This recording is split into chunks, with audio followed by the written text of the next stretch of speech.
हम आपको दे सकते हैं उदाहरण। किसको भेजा गया? भरत भैया ने 80,000 वर्ष तक तपस्या की थी, लेकिन एक मृगा के मोह में फंसकर, और उन्हें मृगा का तन धारण करना पड़ा था। अगर आप लोगों ने सुना होगा, सुना है ना?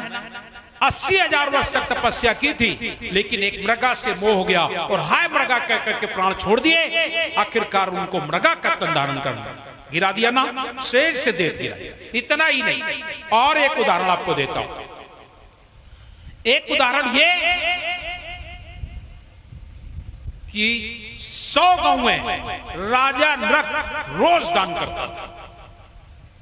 राजा नृग 100 गांव में दान करता है, इतना बड़ा दानी, लेकिन निर्णय एक नहीं कर पाया, उसको गिरगिट का तन धारण करना पड़ा, गिरा दिया गया ना। यही तो मैल है, और क्या है? अहंकार होना, मैं दानी हूं, मैं ज्ञानी हूं, मैं तपसी हूं, गिरा दिया।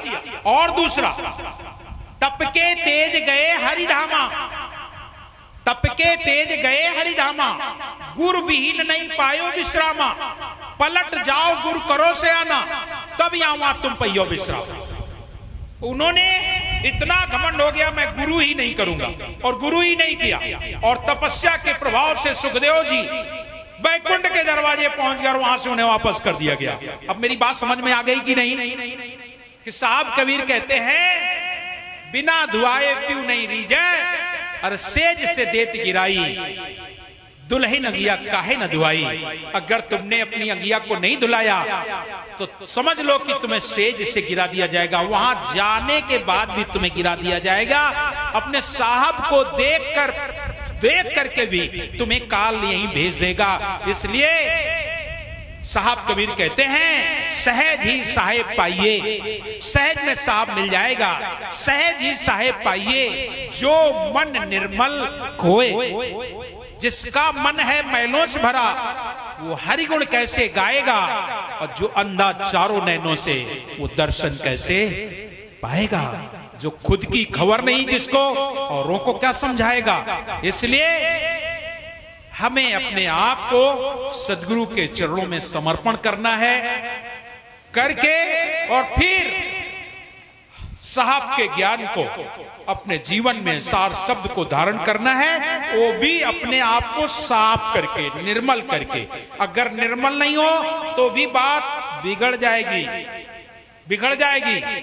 आप सोचो हम कबीर पंथी हो जाएं, आपके अंदर बहुत सारे अवगुण हैं, आपको साहब कबीर की वाणी, धनी धर्मदास जी साहब की वाणी बहुत अच्छी लगती है, आपने सोचा मैं भी जाऊंगा, और साहब की शरण में चले गए। जाके आपने स्वयं हजूर साहब से चाहे हजूर प्रकाश नाम साहब से नाम ले आओ, और चाहे किसी कड़ियार से, लेकिन आपके दुर्गुण नहीं छूटे, आपका आचार विचार नहीं बदला। क्यों भाई, आपका कल्याण हो जाएगा क्या? नहीं होगा। आपका बर्तन गंदा हो और आप किसी से कहें कि इसमें दूध डाल दो, क्यों भाई, कोई उसमें दूध डाल देगा क्या? गंदे पात्र में कोई दूध नहीं डालेगा।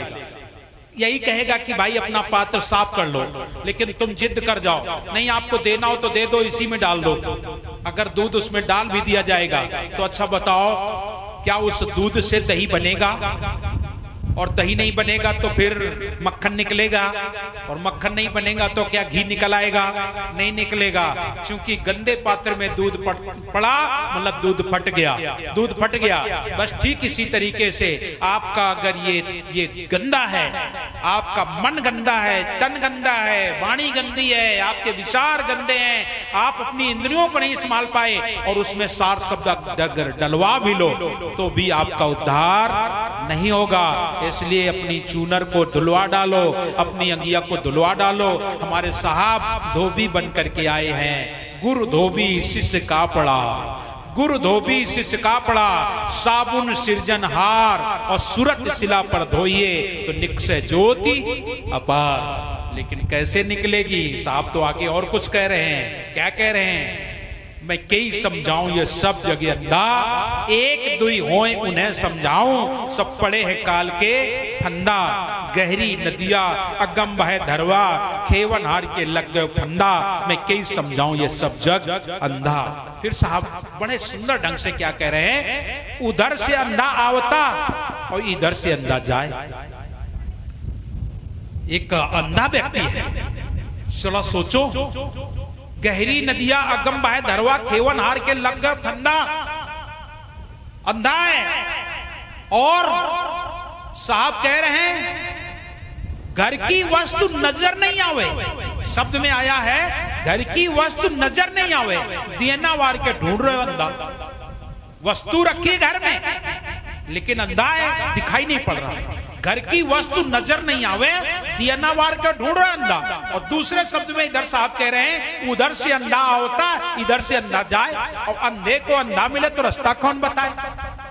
एक अंधा उधर से आ रहा है, एक अंधा इधर से जा रहा है, और अंधे ने अंधे से पूछा, ए फलाने भाई मुझे रास्ता बता दो, मुझे फला जगह जाना है। वो अंधा ने क्या किया, पता उसे नहीं था, क्योंकि वो खुद अंधा है, उसे पता नहीं था, लेकिन वो चालाक, उसने सोचा ये अंधा है, मेरे से रास्ता पूछने का मतलब अंधा है। अगर उसके दिखाई होता तो देख लेता कि मैं खुद अंधा हूं, लेकिन ये अंधा है और मैं भी अंधा हूं। लेकिन वो चालाक होने के कारण क्या कहता है, चला मेरे पीछे पीछे, चला मेरे पीछे पीछे। अब बताओ, अंधे ने अंधे की बाह पकड़ ली, कहां जाएगा।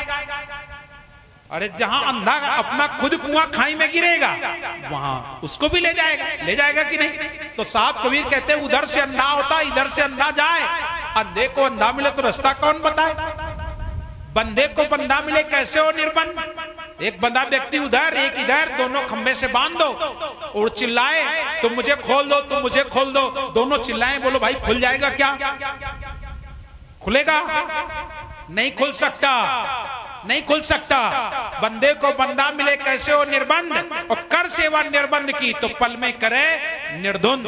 और बंधन समझते हो क्या बंधन है, ऐसा नहीं कि हमारे बंधन कोई रस्सी से बांध दे, अरे रस्सी से बंधी हो तो काट देंगे, कोई काट देगा। अनेक बंधन से बांधिया एक बेचारा जीव, तो रस्सी से बंधे हो तो कट जाओगे, अगर आपको तार से भी कोई काट दे तो भी कट जाएगा कि नहीं, काट देंगे। कोई भी लोहे से तांबे से आपको बांध दे काट दिया जाओगे, लेकिन वो तो बंधन बड़े विचित्र हैं, और वो बंधन तो साहब के शब्दों को सुनकर तुम्हें ही काटने पड़ेंगे, तुम्हें काटने पड़ेंगे, कोई और नहीं काटने आएगा। वो बंधन तुम्हें खुद तोड़ने पड़ेंगे। कौन कौन से बंधन है, सबसे बड़ा जाति का बंधन, भक्ति में सबसे बड़ा बंधन अगर है तो जाति का बंधन है। जाति के बंधन के कारण लोग सत्य पुरुष को नहीं पहचान पाते हैं। अरे मैं फला जाति का हूं और मैं कैसे वहां चला जाऊं, वहां पता नहीं कौन कौन के लोग होंगे। क्योंकि कबीर पंथ में सबके लिए दरवाजा खुला है, यहां ऐसा नहीं है कि एक के लिए, यहां जो आए।